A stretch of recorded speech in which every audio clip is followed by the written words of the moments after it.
सभी छात्रों को गुड मॉर्निंग, जय हिंद, जय भारत। आप सभी भाई बंधुओं को मेरे तरफ से इस यूट्यूब के चैनल के माध्यम से सभी को माता पिताओं को सभी को मेरे तरफ से नमस्कार हैं। जैसे लिखा है प्रश्न में, ये जो CDP हमारा है पेपर 2011 का है बाबू। 2011 का पेपर है CDP बाल विकास एवं शिक्षण विधि। इन प्रश्नों का 30 प्रश्न है, 30 प्रश्नों का चर्चा किया जाएगा। आपको ये थोड़ा अलग पैटर्न के माध्यम से मिलेगा। जैसे जैसे हमारा पास सिस्टम की व्यवस्था टाइट रहेगा, उसी हिसाब से हर प्रश्न का हम बदलते रहेंगे। जैसे प्रश्न लिखा है, निम्न कक्षाओं में शिक्षण की खेल विधि पर आधारित है। कहने का मतलब ये हुआ, जो भी हो शिक्षण की हो खेल विधि, ये प्राइमरी के लिए बातें किया जा रहा है। क्यों कह रहा है खेल की विधि आधारित हो, तो किस पे खेल पे विधि पर आधारित है। जैसे कहने का मतलब, जैसे कह रहा है विकास एवं वृद्धि, विकास एवं वृद्धि मानव वैज्ञानिक सिद्धांत, ये क्या है, हमारे मानव वैज्ञानिक सिद्धांत पे निर्धारित हैं। यानी इनके कहने का मतलब ये हुआ है, जो भी निम्न यानी प्राथमिक स्तर के बालकों को शिक्षा प्रदान करने के साथ साथ उनकी आवश्यकता क्या है, उनकी शारीरिक वृद्धि। जैसे बच्चों कोई की पढ़ाई क्या लगाया जाए, उनके शारीरिक के तत्वों से जोड़ा जाए। ठीक, यानी शारीरिक वृद्धि एवं विकास पर ध्यान दिया जाए। उनके शारीरिक वृद्धि पे विकास पे क्या करना है, ध्यान दिया जाए। इसके लिए सर्वोत्तम विधि खेल विधि, यानी इनके सबसे अच्छा विधि है खेल विधि है। इससे इनकी खेल विधि से कई चीज़ों को खेल के अंदाज में बच्चे जल्दी सीख लेते हैं, और उनकी शारीरिक जो मानसिक तनाव जो भी हो, उनकी खेल के साथ उनके भी शरीर में कुछ कुछ उनके जो मानसिक परिवर्तन होते रहते हैं। खेल विधि, क्योंकि खेल विधि वृद्धि एवं विकास के मानव वैज्ञानिक सिद्धांत पर आधारित है। इस प्रश्न का उत्तर हमारा हो जाएगा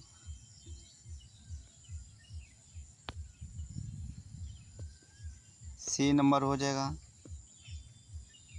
अगला प्रश्न, डिस्लेक्सिया संबंधित क्या है। डिस्लेक्सिया का मतलब ये हुआ पठार हुआ। क्या हुआ बाबू, सभी क्या हुआ, पठार। पठार माने ये होता है किसी की कमियां, क्या है, कमियां। जैसे हम ही मान लीजिए, चाहे आप ही हों, किसी के बोलने में कठिनाई होती है, किसी के सुनने में कठिनाई होती है, किसी के अक्षर को दूर के दृश्य, दूर की वस्तु यानी दूर के अक्षर नहीं दिखाई देते, ये दृष्टवादी हैं। यानी उनकी कोई भी बच्चे की पठार हो तो उनसे जो भी ना दिखाई दे गलतियाँ किसी प्रकार के शारीरिक हो, उसे हम कहते हैं पठार। जैसे लिखा है, डिस्लेक्सिया व संबंधित पठार क्या है। डिस्लेक्सिया का एक पठन संबंधित विकार होता है जिसमें से बालक को अक्षरों की पहचान होता है। जैसे बालक को अक्षर को पहचान नहीं पाते हैं, उनमें कठिनाई होती है, उनका अधिगम बाधित होता है। उनकी अधिगम माने सीखना क्या हो जाता है, बाधित हो जाता है। इस विकार को दूर करने के लिए शिक्षक को मौखिक होना चाहिए।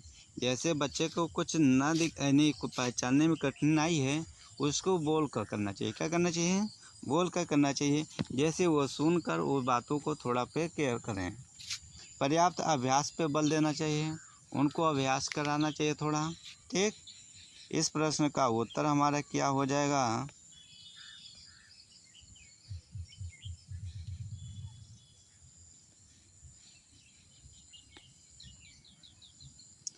इस प्रश्न का उत्तर बाबू C नंबर हो जाएगा। ये सारे आंसर की के माध्यम से ही जो भी प्रश्न है उनके एकदम रिलेटेड क्वेश्चन पे जो है उसके हेर फेर नहीं होगा, सारे आंसर एकदम के माध्यम से मिलेगा। अगला प्रश्न देखिए, लिखा है, विशेष रूप से ज़रूरतमंद बच्चों की शिक्षा प्रबंध होना चाहिए, यानी विशेष रूप से ज़रूरतमंद के माध्यम से बच्चों को क्या शिक्षा का प्रबंध करना चाहिए। कहने का मतलब ये हुआ दूसरे समान बच्चों के साथ होना चाहिए। बात यहाँ से ही विशेष विद्यालय में विशेष बच्चों के लिए विकसित विद्या, अब यहाँ पे ये चीज़ को वंचित माना जाता है विशेष विद्यालयों में। अब कोई कहीं किसी के लिए तो हमारे लिए चाहे आपके लिए विशेष कोई विद्यालय तो खोलेगा नहीं, खोलेगा गरीब अमीर के सबके लिए भाई। जैसा आर्थिक स्थिति उसी तरह घर के हमारे जो अभिभावक महोदय जी होते हैं उसी तरह बच्चों का नाम दाखिल किया जाता है। कराए विशेष विद्यालयों में विशेष शिक्षकों, ये भी गलत है। जो भी अध्यापक हो इसको तो देखा नहीं जा रहा है कैसा है, वो तो जहाँ उनकी जॉब लगेगी वहीं जाएंगे भाई। इसलिए करा है दूसरे समान बच्चों के साथ होना चाहिए। इस प्रश्न का उत्तर क्या होगा, ये होगा। अगला प्रश्न आ जाइए। अधिगम के प्रक्रम में अभिप्रेरणा होना चाहिए। तो कहने का मतलब इसके जब भी किसी का अभिप्रेरणा करना है तो हमने क्या करना है, सीखने वालों में अधिगम की रुचि का सृजन करें। जैसे कुछ बच्चों को रुचि नहीं देंगे तब तो वो करने के लिए कुछ एग्री नहीं होते हैं, और कुछ बच्चों को रुचि की ख्वाहिश रहती है। जैसे मान लीजिए सिंपल में यदि किसी बच्चों को पुरस्कार दिया जाए, यदि वो जीत जाता है तो उसी तरह किसी बच्चों को कार्य करने के लिए क्या करना चाहिए, रुचि देना चाहिए। तो इस प्रश्न का नए सीखने वाले अधिगम रुचि सर्जन करता है। अगला प्रश्न,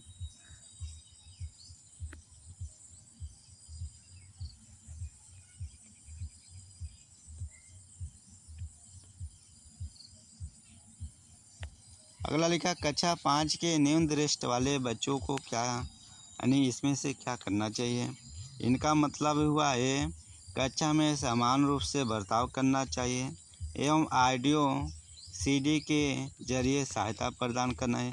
अब इसको जो बच्चा का न्यून दृष्टि माने उसको कम दिखाई दे, का हो कम दिखाई दे तो उसके गवर्नमेंट हमारा कहने का कहते ये कहना मतलब है यदि उसके साथ बर्ताव करना चाहे एवं ऑडियो उसको जैसे रिकॉर्डिंग हो किसी का, ठीक है, सीडी के सहायता जरिए से सहायता प्रदान की करना चाहिए।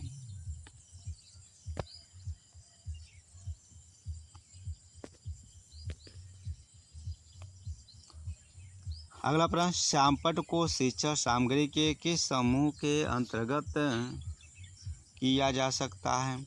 अब इसका किस श्यामपट्ट माने जैसे हमने मोबाइल रख दिया खोलकर चालू कर दिया पिक्चर, तो इसको हमने क्या बोलूँगा, दृश्य सामग्री बोलेंगे। क्या बोलेंगे, दृश्य, यानी सामने जो चल रहा हो तो वही देखा जाए तो ऐसे याद करें दृश्य सामग्री बोलेंगे। क्या बोलें, दृश्य साधन बोल सकिएगा या सामग्री बोलिएगा। अभी तो थोड़े थोड़े नमूने की तरह जब थोड़ा आपका पेपर निकचाएगा तो उस नमूने के दिखाएंगे किस तरह किया जाएगा। निम्न से कौन शिक्षा कुशलता से संबंधित है, यानी इनमें से कौन सा शिक्षा कुशलता से संबंधित है। श्यामपट्ट पर लिखना, प्रश्नों को हल करना, प्रश्न पूछना, यानी सारे चीज़ क्या है हमारा सही है। इसमें हमारा सभी प्रश्न क्या है, सही है। इस प्रश्न का उत्तर 4 हो जाएगा।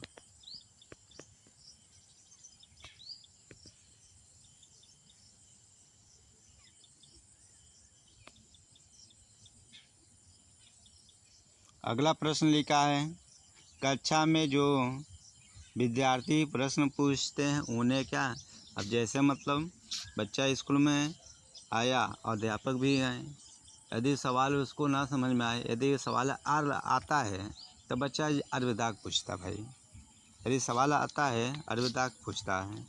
अब यह पूछेगा तो इसके मतलब ये प्रश्न अध्यापक को उसके पूछने का, उनको प्रश्न को बताने का कोशिश करें तो वो भी कोशिश करें और लगाने का, ठीक। तब उसी पे करा लगता है प्रश्न पूछने के लिए प्रोत्साहित करना चाहिए। उनको लगता है क्या करना चाहिए, प्रश्न पूछने के लिए प्रोत्साहित करना चाहिए। इस प्रश्न का उत्तर हमारा क्या होगा, सी नंबर होगा। सी नंबर है बाबू। अब कह रहा शिक्षा की किंडर गार्डन पद्धति पर प्रतिपादन किया। तो किस पे किया?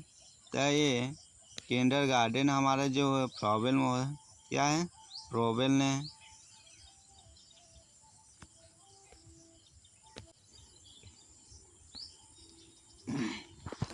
मानव विज्ञान, जैसे मानव विज्ञान फ्रॉबेल ने 1840 में जर्मनी में पहला किंडरगार्टन खोला गया तथा किंडरगार्टन पद्धति का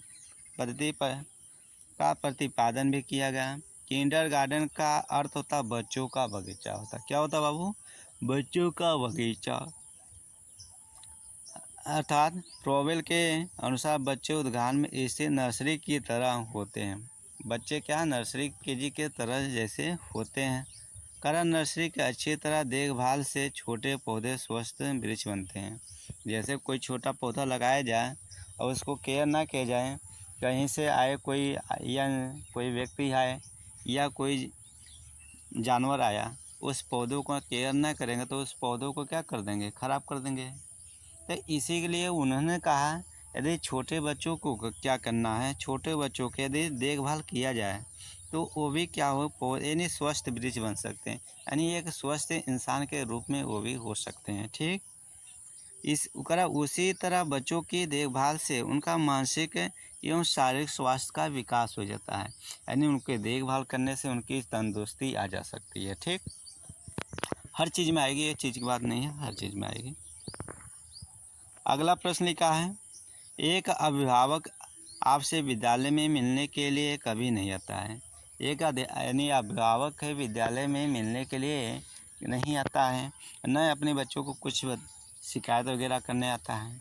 तो इस प्रकार यदि कोई प्रश्न आता है तो बच्चे की अपेक्षा नहीं करना है, उनसे क्या करना है, आप स्वयं उनसे मिलने जाएंगे।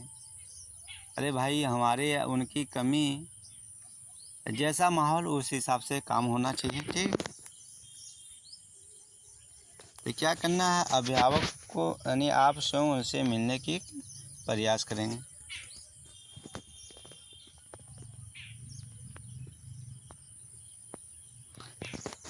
बचपन का सांप्रदायिक दृष्टिकोण की मान्यता क्या है? अब इस प्रश्न का उत्तर है सांप्रदायिक दृष्टिकोण। इसका मतलब हुआ बचपन में वृद्धि एवं परिवर्तन की एक अनूठी अवधि है। क्या है? एक अवधि। इस प्रश्न का उत्तर हमारा डी हो जाएगा।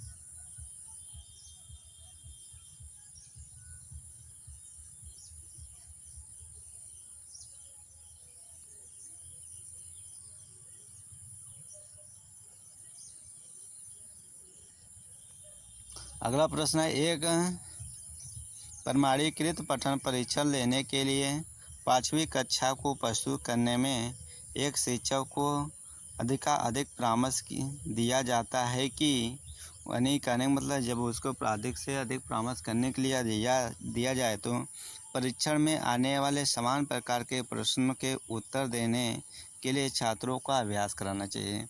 यानी प्रश्न ऐसे दीजिए जो पेपर में रिलेटेड उसी से आए, उनको बार अभ्यास करा देने से इनकी पेपर की जो उनकी पेपर का अंदाज़ क्या हो जाता है, सही उनके ऊपर निर्भर यानी उनके अंदर निर्भर हो जाता है। हाँ, इस प्रकार के पेपर में हमें इस पर ऐसे प्रश्न मिलेंगे और ऐसे प्रश्न का अभ्यास करना चाहिए।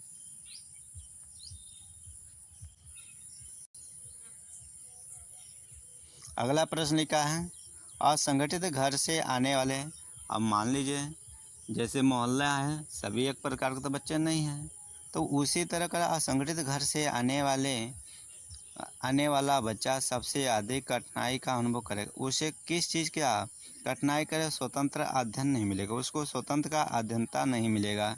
ठीक, और आएगा तो भाई अनुशासन एवं जैसे हमारे स्कूल का होगा उसी तरह अनुशासन। और बच्चा काहे हम जैसे घर पे कूदते रहें, वो तो कूदे वाला आदत नहीं रहेगा, अनुशासन के ही अपना रहेगा, अनुशासन। इस प्रश्न का उत्तर हमारा क्या होगा? बी नंबर होगा। अगला लिखा है, आप देखते हैं कि एक छात्र बुद्धिमान है, आप क्या करेंगे? उसके साथ संतुष्ट रहेंगे, उसे अतिरिक्त गृह कार्य नहीं देंगे, अब इस प्रश्न का आगे देखिए क्या जवाब है। वह जैसे अधिक प्रगति कर सके उसी तरह से उसे अनुप्रेरित करेंगे। जैसे आगे चलकर क्या करेगा, प्रगति करेगा तो उसे हम क्या कर अनुप्रेरित करेंगे, उसको और करेंगे, क्या करेंगे। इस प्रश्न का उत्तर हमारा सी नंबर हो जाएगा। अगला प्रश्न है, यदि कुछ विद्यार्थी कक्षा में अध्ययन की चित्तवृत्ति में नहीं है तो आप क्या करेंगे। यानी उसको अंदर कुछ चित्तवृत्ति नहीं करने का है तो आप क्या करेंगे। अब उन्हें ऐसे करा, उन्हें उनकी रुचि अथवा आप अपने विषय के अनुसार रुचिपूर्ण चीज़ें बताएंगे। ऐसे इनके रुचिपूर्ण चीज़ें बताएंगे जिससे बच्चे का अपने तरफ आकर्षित कर लें। ठीक, इसके माध्यम से होता है। तो इस प्रश्न का उत्तर हो जाएगा बाबू डी नंबर होगा। अगला प्रश्न, वह स्तर जिसमें बच्चा किसी वस्तु एवं घटना के बारे में तार्किक रूप से सोचना शुरू करता है कहा जाता है। जो तार्किक रूप से सोचना चालू करता है तो आपको पूछे संज्ञानात्मक, ये हमारे जीन पियाजे महोदय जी के माध्यम से बताया गया था। इनके 4 बताए गए, तो 4 में से कौन था जो भी तार्किक रूप से सोचे बच्चे, ये समझ लीजिए वो मूर्त क्रियात्मक अवस्था में। ठीक, अगला प्रश्न लिखा है, बच्चों के बौद्धिक विकास के 4 सुस्पष्ट स्तरों का पहचान गया।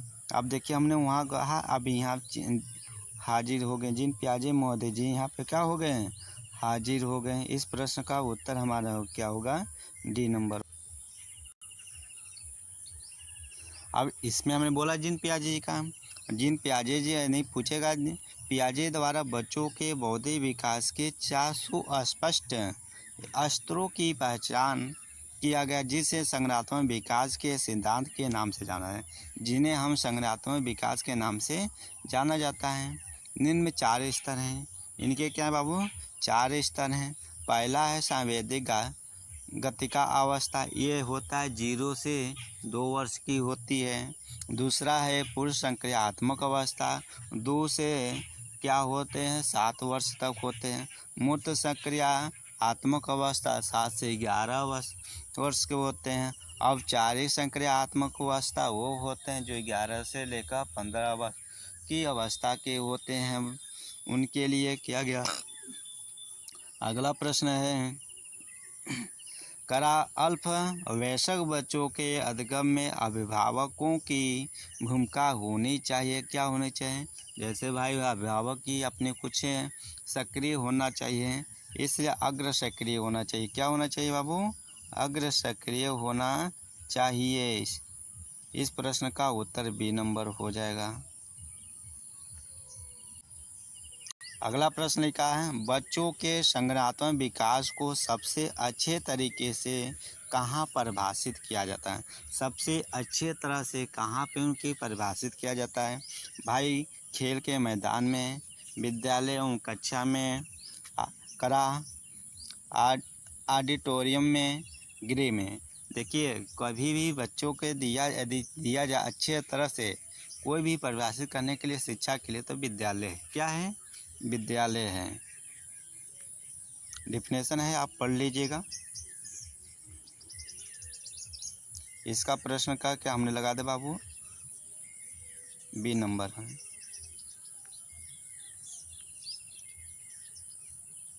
अगला लिखा है 20 नंबर, अनुप्रेरित शिक्षण के लिए शिक्षण के एक संकेत को रूप में विवेचित किया जा सकता है। तो किस रूप में उनके विवेचित किया जाता है, कह रहा विद्यार्थियों द्वारा प्रश्न पूछना है। विद्यार्थियों द्वारा क्या हुआ, प्रश्न पूछकर उनके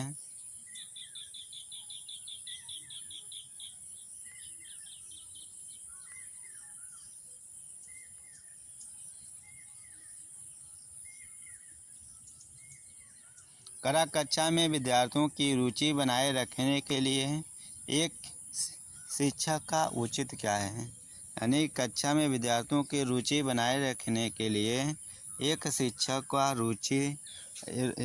का उचित क्या होना चाहिए। अब क्या हमारा उचित हो, यानी बच्चों के कहने का मतलब ये हुआ सैंपल का प्रयोग करना, चर्चा करना है कहानी। तो इसका महत्वपूर्ण जिस बातों पे किया जा रहा है वो प्रश्न पूछना होता है। क्या होता है? प्रश्न पूछना। अगला लिखा प्रश्न है, विद्यार्थियों को विद्यालय में खेलना क्यों उचित है। अब बच्चों को क्यों खेलना उचित है बाबू? अभी इनका मतलब यह सहयोग एवं संतुलन का विकास करेगा। बच्चों को विद्यालय में खेलने के मौका पाते हैं तो स्वतंत्र होते हैं। वो यदि उनके स्वतंत्रता का मतलब ये हुआ वो अपने साथी संबंधियों के साथ किस प्रकार का खेल कर अपने शारीरिक के मानसिक को क्या कर लेते हैं, यानी मानसिक तनाव को ख़त्म कर लेते हैं। ठीक, इस प्रश्न का उत्तर हमारा क्या होगा? डी नंबर हो जाएगा।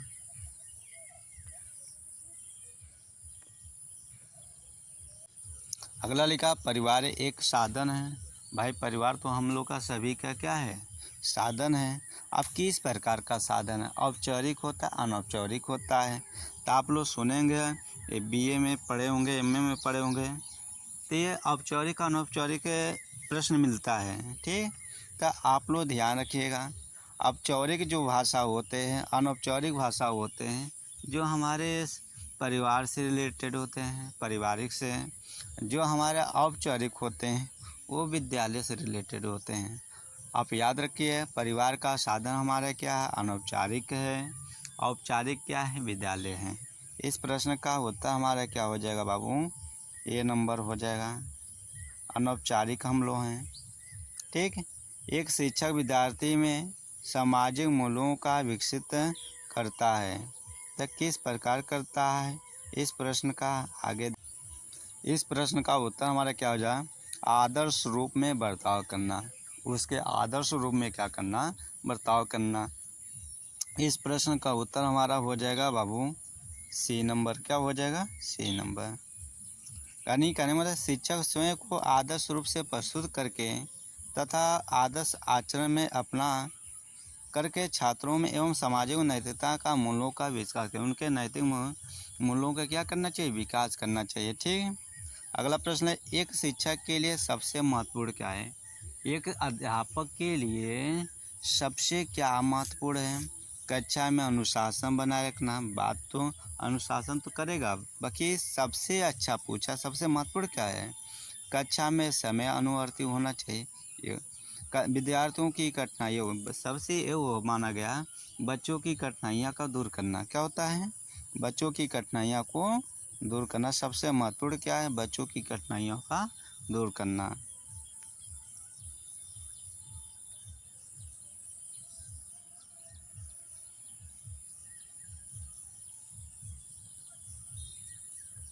अगला प्रश्न लिखा है, आप एक अति सक्रिय बालक को कैसे सही दिशा में लाएंगे। यानी आप एक अति सक्रिय बालक को सही दिशा में लाएंगे कैसे? तो कैसे लें? उसे शामपट को आदि साफ करने का काम देंगे। यानी वो बच्चा अति सक्रिय है तो उनको थोड़ा काम करने, जैसे इसका बोर्ड वोर्ड साफ करने के दिया जाए तो उससे कहेगा हमसे सर जी थोड़ा ज़्यादा लगाव करें, इस हिसाब से वो समझेगा तो बोर्ड को आनंदित से मिटाएगा। चाक मांगे तो वो भी आनंद बहुत तेज़ी से जाएगा। ठीक, इसलिए बच्चों को क्या करना है? उसे शामपट आदि साफ करने का काम दिया जाए। ठीक, अगला प्रश्न है, यदि पृथक समजातीय समूह के व्यक्तियों की प्रति बच्चों की आवृत्ति साधारणता आधारित होती है तो कैसा होता है बाबू? उनके अभिभावकों के चित्तवृत्ति पर होता है। उनके क्या होता है? अभिभावक के चित्तवृत्ति पे क्या होता है? इस पर निर्भर होता है।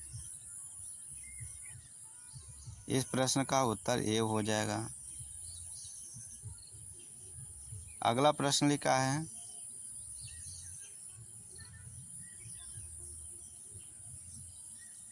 आपको अपनी कक्षा में दो मंदबुद्धि बच्चों को बैठाने के लिए बोला गया तो आप क्या करें? यानी विद्यालय में दो बच्चे मंद बुद्धि के आ गए हैं, उनको विद्यालय में बैठाकर किस प्रकार क्या करेंगे ये पूछा जा रहा है। तो ऐसे विद्यार्थियों को सिखाने की तकनीक सीखेंगे। ऐसे बच्चों को सिखाने के लिए क्या तकनीक से अपनाएं, जैसे बच्चे के अंदर पढ़ाई का रुचि हो और उनके थोड़ा जो उनकी मंदबुद्धियाँ का है, ताकि इस प्रकार केयर करें। ठीक, इस प्रश्न का उत्तर हमारा क्या हो जाएगा बाबू? सी नंबर होगा। अगला प्रश्न लिखा है, एक शिक्षक को साधन संपन्न होना चाहिए, इसका अर्थ है यानी जैसे हम अध्यापक के रूप में हमें किस साधन से संपन्न होना चाहिए। कहने का मतलब हमें धन से नहीं है, हमें धन से नहीं है, हमें वो चीज़ का है जब हम किसी बच्चों को पढ़ाएं तब पूर्ण रूप से किस चीज़ से संपन्न हों, तो अपने हम जो भी ज्ञान कौशल से संपन्न हो, क्या हो, ज्ञान कौशल से संपन्न हो रहेंगे, तब बच्चों को पढ़ाने में और उनको समझाने में हमारे अंदर हिचकिचाहट नहीं आएगा। जो तत्व को हम नहीं जानते हैं उस तत्वों पे हम हिचकिचाहट यानी उनकी दिक्कत होती है। तो ये दिक्कत होने के कारण यही है, मान लीजिए, तो कोई भी शिक्षक को पर्याप्त क्या होना चाहिए, करा उनको अपने विद्यार्थियों के समस्या को हल करने का पर्याप्त ज्ञान होना चाहिए। अब बाबू मिल गया, आपको पूछ दिया चक्रवृद्धि ब्याज का सवाल, चक्रवृद्धि ब्याज का सूत्र ना याद है, उसको समझाओगे क्या? जब तुम लगा ही नहीं पाओगे तब बच्चा का संतोष कैसे होगा? निराश हो जाएगा। क्या हो जाएगा? बच्चा का निराश होने का मकसद है, जब अध्यापक यदि बच्चों का सवाल बताने में सही स्पष्ट रूप से बताता है तो खुश होता है। जहाँ अध्यापक फंसता है भाई, वहाँ बच्चे निराश होते हैं। इसलिए कहने का मतलब है बच्चों को समस्याओं के हल करने से पूर्व उनकी पर्याप्त ज्ञान हो जाए। कोई यदि किसी विषय का पढ़ा रहे हैं उनके पूर्ण रूप से ज्ञान होना चाहिए, तब तो समझ लिए अच्छा कार्य हो रहा, अन्यथा नहीं।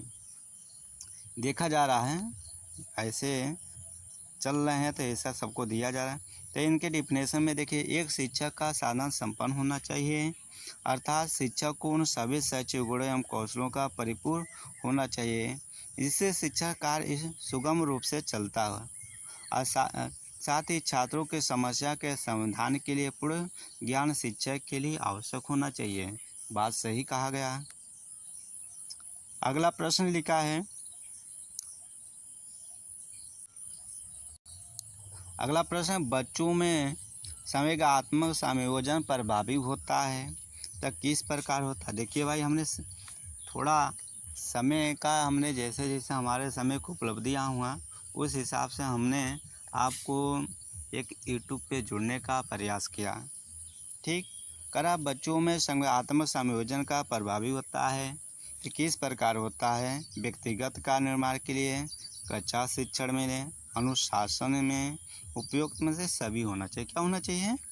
यानी बच्चे का कहना संवेगात्मक संयोजन में बच्चों के व्यक्तिगत निर्माण में और कक्षा शिक्षण में अनुशासन जैसे गुणों का परिणाम उत्पन्न होता है। यदि बालक कक्षा में समाज में उचित समायोजन के कर लेता है उसे सामाजिक गुणों का विकास संभव हो जाता है। आप सभी मेरे भाई बंधुओं और सभी हमारे जितने भाई बंधु यूट्यूब पे देख रहे हैं, थोड़ा आपका यही है, सभी से निवेदन है कि यदि वीडियो आपको अच्छा लगे तो आपका एक फ़र्ज़ है सब्सक्राइब कर लीजिएगा, जिससे हमारा वीडियो जो भी होगा जॉब से रिलेटेड वो वीडियो बनेंगे। ठीक, अब सब्सक्राइब करेंगे आपको नोटिफिकेशन मिलेगा भाई। यदि मेरे सहयोगी बनना चाहे तो एक दो भाइयों को शेयर करके, नहीं आ रहा कोई बात नहीं, यदि आपको पसंद हो तो लाइक कर दीजिएगा। ठीक, आप सभी को मेरे तरफ से सभी को सुबह का नमस्कार है। जय हिंद, जय भारत। सभी मेरे प्रिय भाई बंधुओं को मेरे तरफ से हार्दिक स्वागत, अभिनंदन है।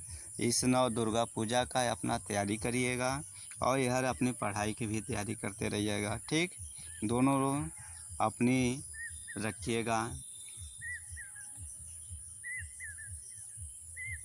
ये 30 प्रश्न था, 30 प्रश्न में हमने क्या किया, ख़त्म कर दिए। ठीक, आगे आपको नेक्स्ट वीडियो में मिलेंगे।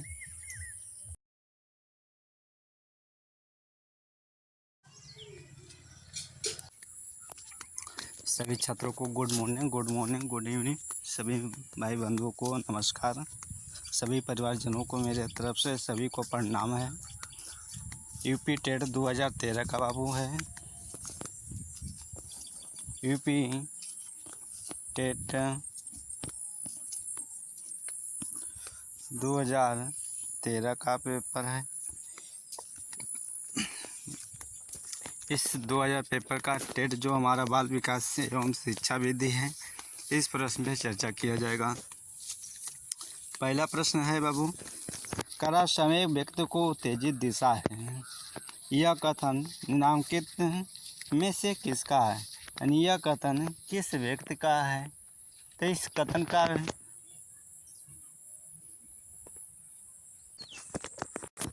इस प्रश्न का है किसने दिया?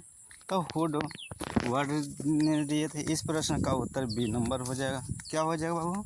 B number. अब से हमने लगा दे रहा हूँ, ठीक है आपको, जिसे लगे हाँ वही है। इस प्रश्न का बी नंबर उत्तर है।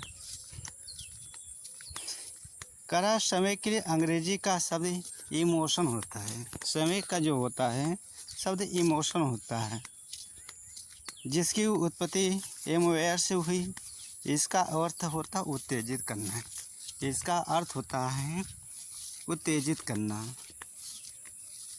इस प्रकार समय व्यक्ति उत्तेजित दशा कहते हैं।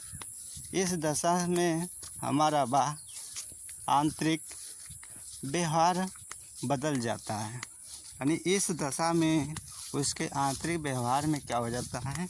बदलावपन आ जाता है। कराई हुडवर्ड के अनुसार समय व्यक्ति की उत्तेजित दिशा होती है। उत्तेजित दिशा होती है। अब याद रखिए, समय को हिंदी वर्तनीय ये शब्द बहुत ध्यान रखना पड़ता है हिंदी का अर्थ निकालने का, ठीक। द समय का होता है उत्तेजित। तो किसने दिया? हुडवर्ड महोदय ने। अगला प्रश्न, शैक्षिक विकास में मूल्यांकन का अर्थ क्या है?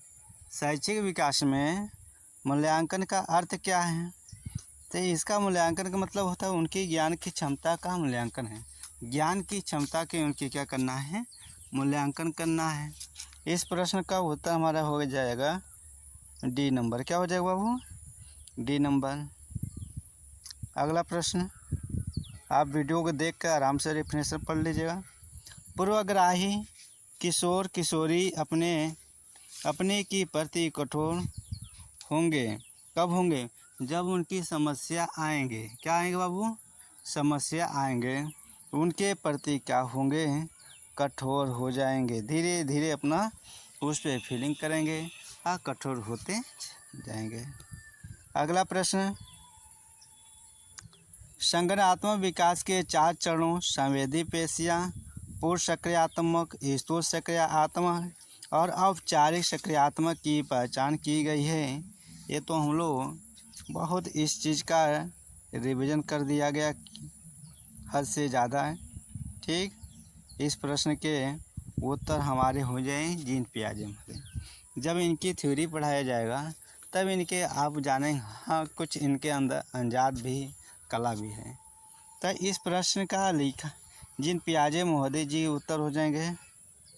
आपका संवेदनात्मक गामक अवस्था होता है 0 से 2 वर्ष होता है। कितना होता है बाबू?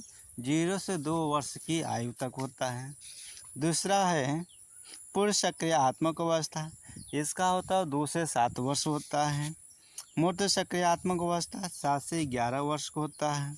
औपचारिक सक्रियात्मक अवस्था होता है 11 से 15 वर्ष की अवस्था में होता है।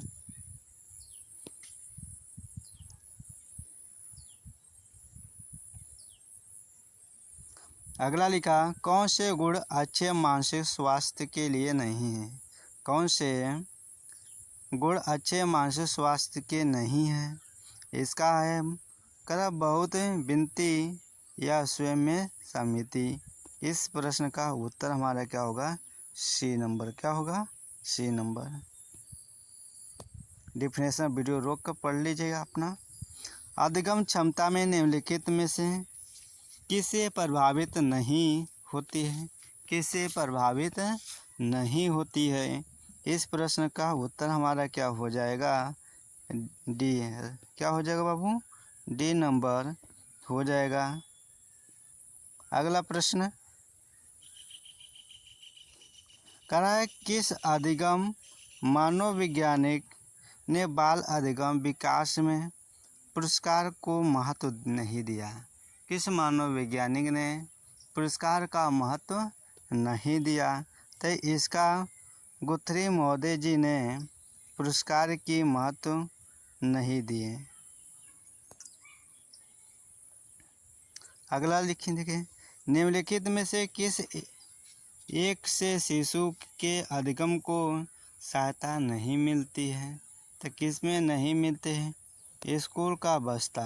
क्या मिलता है, स्कूल का बस्ता। स्वकेंद्रिता अवस्था होती है बालक के लिए, स्वकेंद्रिता अवस्था होता है। तो किस स्वकेंद्रिता अवस्था होती है बालक के लिए। इस प्रश्न का उत्तर बाबू हमारा हो जाएगा बी नंबर। क्या हो जाएगा, बी नंबर। 3 से 6 वर्ष की अवस्था में। अगला प्रश्न लिखा, माँ बाप के साये से बाहर निकल अपने साथी बालकों की संगत को पसंद करना संबंधित है क्या। क्या उत्तर बालावस्था से। क्या है उत्तर बालावस्था से। प्रश्न का उत्तर क्या हो जाएगा, सी नंबर।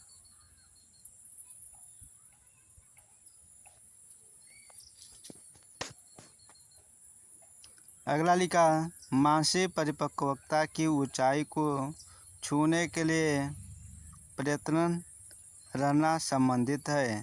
तो किशोरावस्था से। क्या बाबू, किशोरावस्था से।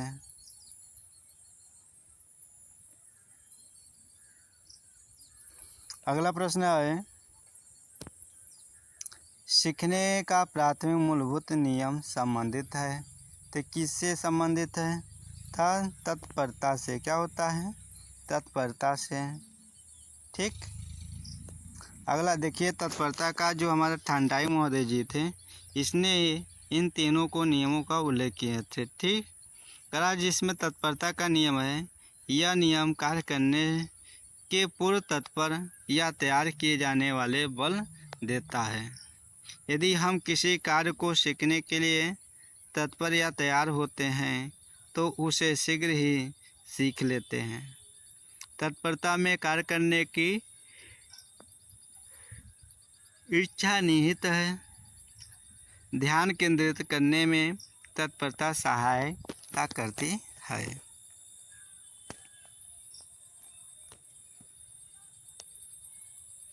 अगला प्रश्न है, सीखने की प्रक्रिया को प्रभावित करने वाले कारक। सीखने की प्रक्रिया को प्रभावित करने वाले कारक। तो इसमें हमारे जो भी कारक हैं, जैसे अनुकरण करने का, प्रशंसा एवं निंदा, ये सभी हैं। ये क्या हैं, सभी हैं। ये सभी कारक हैं। इसका उत्तर डी। देखिए, पूर्व अधिगम की होती है, विषय वस्तु का स्वरूप होता है। ये सब अधिगम के प्रभावित करने वाले क्या हैं, कारक हैं। क्या हैं, कारक हैं। अगला प्रश्न, बालकों को सीखने में प्रेरणा को किस रूप में उपयोगी माना जाता है। किस रूप में माना जाता है। तो इस प्रश्न का उत्तर होगा डी नंबर। क्या हो जाएगा, डी। उपयुक्त में सभी।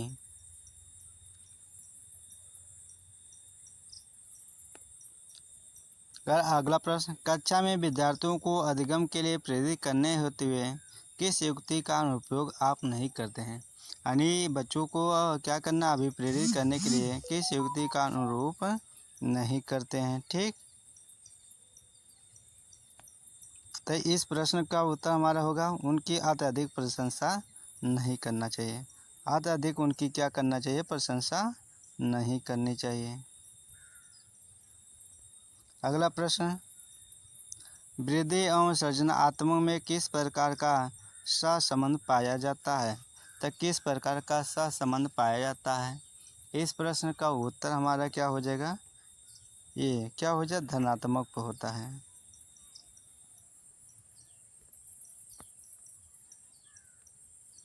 अगला देखिए, कक्षा में अनुशासन बनाए रखने के लिए सर्वाधिक प्रभावशाली उपाय क्या है?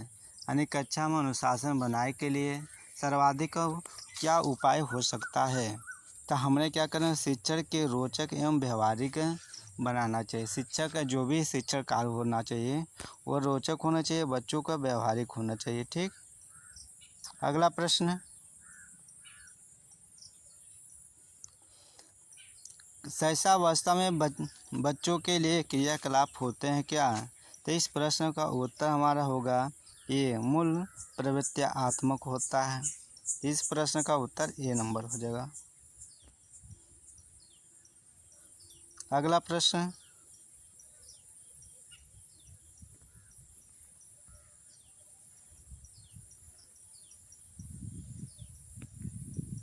तीस प्रश्न है, 30 प्रश्न के चलिए। करा, जिन विद्यालयों में समेकित शिक्षा दी जाती है उसके शिक्षकों को किस क्षेत्र विशेष में प्रशिक्षित करना चाहिए? तो उन्हें करने मतलब विशेष आवश्यकता वाले बच्चों की पहचान और शिक्षण। ठीक। इस प्रश्न का उत्तर हमारा क्या होगा? ए नंबर हो जाएगा। क्या हो जाएगा? ए नंबर। अगला प्रश्न, निम्नलिखित में से किस समूह के बच्चों को समायोजन की समस्या होती है? तो किन बच्चों की होती है? ये कुशाग्र बुद्धि के बच्चों के लिए होता है बाबू। अगला प्रश्न, किसी शिक्षक को यदि यह लगता है कि उसका एक विद्यार्थी जो पहले विषय वस्तु को भली प्रकार सीख रहा था उसमें स्थिरता आ गई है, शिक्षक को इसे क्या है? कला सीखने की प्रक्रिया की स्वाभाविक स्थिति मानी जाती है। सीखने की प्रक्रिया को क्या है? वास्तविक स्थिति मानी जाती है। इस प्रश्न का उत्तर हमारा क्या होगा? ये हो जाएगा। अगला प्रश्न, अपनी कक्षा के लिए विद्यार्थियों को प्रवृत्ति को यदि शिक्षक बदलना चाहता है तो उसे क्या करना चाहिए? तो इस प्रश्न का उसके समूह के सभी सदस्यों को प्रवृत्ति क्या होना चाहिए? चेंज होना चाहिए, बदलना चाहिए। इस प्रश्न का उत्तर हमारा हो जाएगा सी।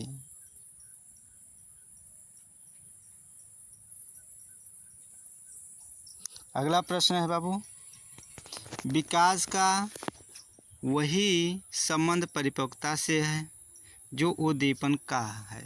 तो डैश डैश भरने के लिए क्या है? तो इसके प्रतिक्रिया है। क्या होगा? प्रतिक्रिया। इस प्रश्न का उत्तर क्या होगा बाबू? प्रतिक्रिया हो जाएगा। बी नंबर इसका होगा।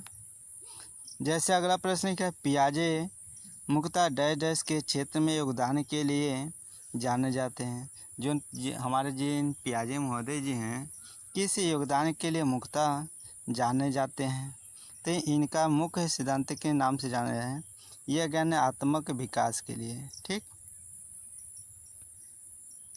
अगला इसका देखिए, बालकों को ज्ञानात्मक विकास के परीक्षण के लिए पियाजे की महत्वपूर्ण भूमिका मानी जा रही है। पियाजे ने बालक के ज्ञानात्मक विकास के 4 प्रमुख चरणों में विभाजित किया। इनको 4 भागों में क्या कर दिए? बंटवारा कर दिए हैं। पहले बताया गया संवेदनात्मक ज्ञानक अवस्था 0 से 6, 0 से 2 पूर्व सक्रियात्मक अवस्था 2 से 7, मूर्त सक्रियात्मक अवस्था 7 से 11 वर्ष, औपचारिक सक्रियात्मक अवस्था है 11 से 15 वर्ष की अवस्था माना गया।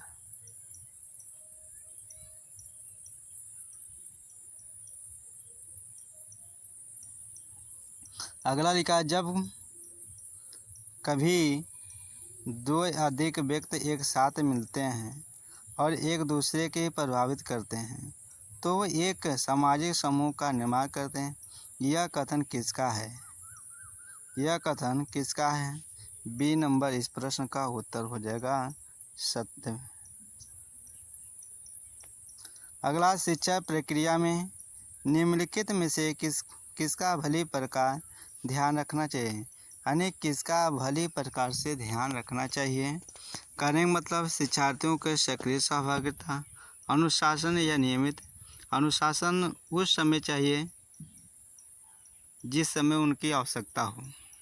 गृह कार्य एवं जांच में लगन, विषय वस्तु कठिनाई।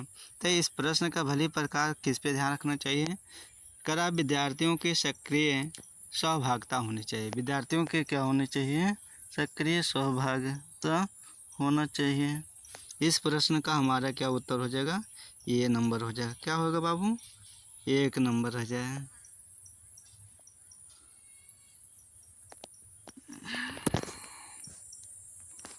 इस प्रश्न का उत्तर है ये नंबर हो जाएगा।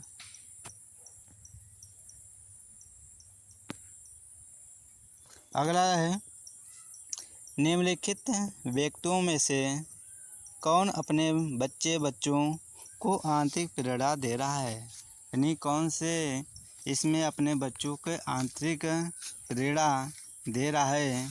तो इस प्रश्न का उत्तर हमारा क्या हो जाएगा, डी नंबर।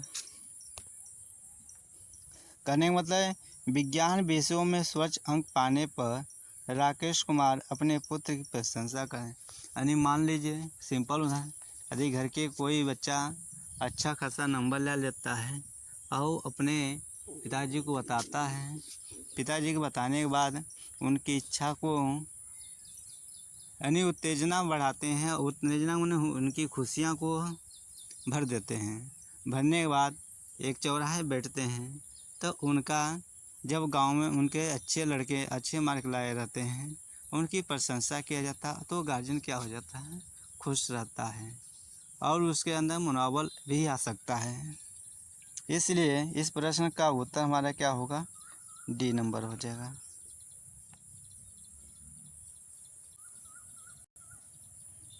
अगला प्रश्न लिखा है, बच्चों के सामाजिक विकास में का डैश का विशेष महत्व है।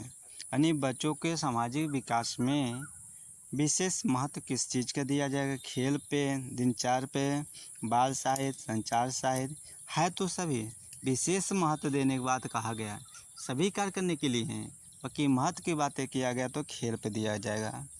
क्या होगा बाबू, खेल पर। सारे ऑप्शन सही, बाकी जैसे जैसे ऑप्शन का माध्यम हो वो सबसे विशेष महत्व पूछा, विशेष पे दीजिए। भाटिया बैटरी का प्रयोग निम्न में से किसके परीक्षण होते हुए किया जाता है, किसके परीक्षण होते हुए किया जाता है। ये कहने का मतलब व्यक्तिगत हो, बुद्धि हो, सृजनात्मक हो, आवृत्ति। तो जो हमारा भाटिया बैटरी का प्रयोग किया गया तो इस पे किया गया बुद्धि पे। किस पे किया गया बाबू, बुद्धि पे हमने प्रयोग किया गया है। यानी इस प्रश्न का उत्तर हमारा क्या होगा, बी नंबर होगा। क्या होगा बाबू, बी नंबर। अगला प्रश्न है, अगला प्रश्न है, कोहलबर का विकास सिद्धांत निम्न में से किससे संबंधित है। यानी कोहलबर का सिद्धांत निम्न में से किससे संबंधित है। इस प्रश्न का उत्तर हमारा क्या होगा बाबू, नैतिक। क्या होगा, नैतिक।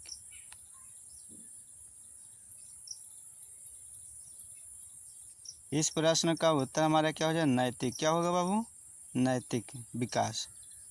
अगला इसी के माध्यम से थोड़ा डिफिनेशन देख लीजिए इनका। करार लॉरेंस कोहलबर्ग ने 10 से 16 वर्ष की उम्र में बच्चों का व्यवहार का विश्लेषण किया है। यानी जो हमारे कोहलबर्ग जी हैं न, ये 10 से 16 वर्ष की बच्चों पे क्या किए, व्यवहार पर विश्लेषण। जीन पियाजे के नैतिक विकास के सिद्धांत से विस्तारित, परिवर्तित तथा परिमार्जित किया। कोहलबर्ग ने नैतिक विकास के सिद्धांत में 3 प्रमुख स्तर हैं। कोहलबर्ग महोदय जी ने इनके क्या कहा, 3 प्रमुख इनके विकास, नैतिक विकास में क्या किया, प्रमुख माना स्तर। पूर्व परंपरागत स्तर यानी प्राक रूढ़िगत, इसी को बोलेंगे, या परंपरागत, इसका रूढ़िगत नैतिक, इसका तीसरा है उत्तर रूढ़िगत यानी उत्तर परंपरागत है। इन माध्यम से इनको 3 भागों में बांट दिया गया है। आप सभी को, मेरे भाई बंधुओं को, सभी परिवारजनों को, सभी को मेरा प्रणाम स्वीकार करिएगा। सभी को जय हिंद, जय भारत।